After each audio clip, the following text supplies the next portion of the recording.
Hello viewers, গাঠি কচু মটর ডালে বড়া দিয়ে গাঠি কচু রান্না করেছি। গাঠি কচুগুলো আমি আঁচড়িয়ে মাঝখানে কেটে ভালো করে এভাবে ছেঁচে নিয়েছি, আর মাঝে কেটে ভালো করে ধুয়ে ঝালিত করে ধুয়ে হালকা একটু ভাপিয়ে নিয়েছি, কিন্তু ফ্রাই প্যানে করে। দেখুন, গাঠি কচুটা আমি কিন্তু খুব সহজেই রান্না করেছি, অনেক তাড়াতাড়ি আর খুব মজারও হয়েছে। আমার বড়ও খেয়ে খুব পছন্দ করেছে গাঠি কচুর সবজিটা। এখন আমি ফ্রাই প্যানে গাঠি কচুটা সিদ্ধ করতে হালকা একটু ভাপাতে দিয়ে দিলাম ইন্ডাকশনের উপর। তারপরে আমি মটর ডালটা বেটে নিয়েছি কাঁচামরিচ দিয়ে। মটর ডালের বড়াটা আমি সুন্দর করে তৈরি করে নেব। এরপর কড়াইতে জিরে ফোড়ন দিয়ে জিরেটাকে তুলে রাখবো। আর আমি শুধু বলেই গেলাম, সবটুকু কিন্তু আমি দেখালাম না। পরে আমি ওই ডালটা তো বড়াটা আগে ভেজে রেখেছি, আর গাঠি কচুগুলো দিয়ে ভালো করে একটু ভেজে নেব লাল করে হলুদ লবণ দিয়ে। পরে সামান্য একটু জিরে আর শুকনো মরিচ দিয়ে গাঠি কচুটা আমি কষিয়ে নিয়েছি। তারপরে আমি জল দিয়ে দিয়েছি। সমস্ত ভিডিওটা আমি দেখালাম না। তারপরে কিন্তু আমি রান্না করে নেব সামান্য একটু জল দিয়ে। যখন দেখব কচুর তরকারিটা আমার হয়ে এসেছে, তখন দুইটা কাঁচামরিচ চিড়ে মাঝখানে দিয়ে তরকারিটা কিন্তু আমি নামিয়ে নেব।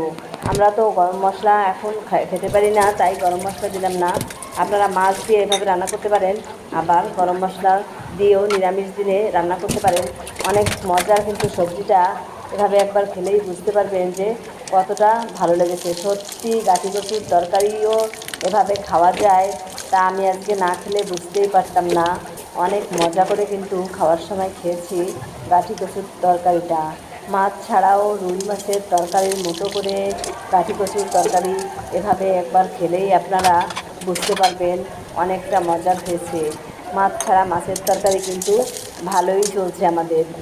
মাছ ছাড়া মাছের তরকারি ছেলেমেয়েও খেয়ে তৃপ্তি পাচ্ছে, আর আমরাও তৃপ্তি সহকারে খেতে পাচ্ছি। নিরামিষ দিনে আপনারা তো অত বেশি নিরামিষ খান না, কিন্তু আমাদের 6 মাসের নিরামিষ 1 মাস হয়েছে, আরও 5 মাস এভাবেই আমাদের চালাতে হবে।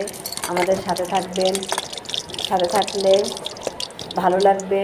তাই আমার নিরামিষ রেসিপিগুলো দেখে আমাকে উৎসাহ দিবেন, যে আমার এই সমদর্শন সাধনা, যে সাধনা আমার চলছে, সাধনাটা যাতে আমাদের সফল হয় নিরামিষ সবজি খেয়ে। আপনাদের সকলকে ধন্যবাদ, ভালো থাকবেন। আমার সবজিটা কিন্তু আমি হয়ে গিয়েছে, নামিয়ে নিয়েছি। আর আমি তো সব কিছু বলেই দিলাম, ওভাবেই আপনারা রান্না করবেন। আমি ভিডিও করেছিলাম, কিন্তু মিস হয়ে গিয়েছে, তাই সব কিছু দেখাতে পারলাম না। ধন্যবাদ সকলকে, ভালো থাকবেন।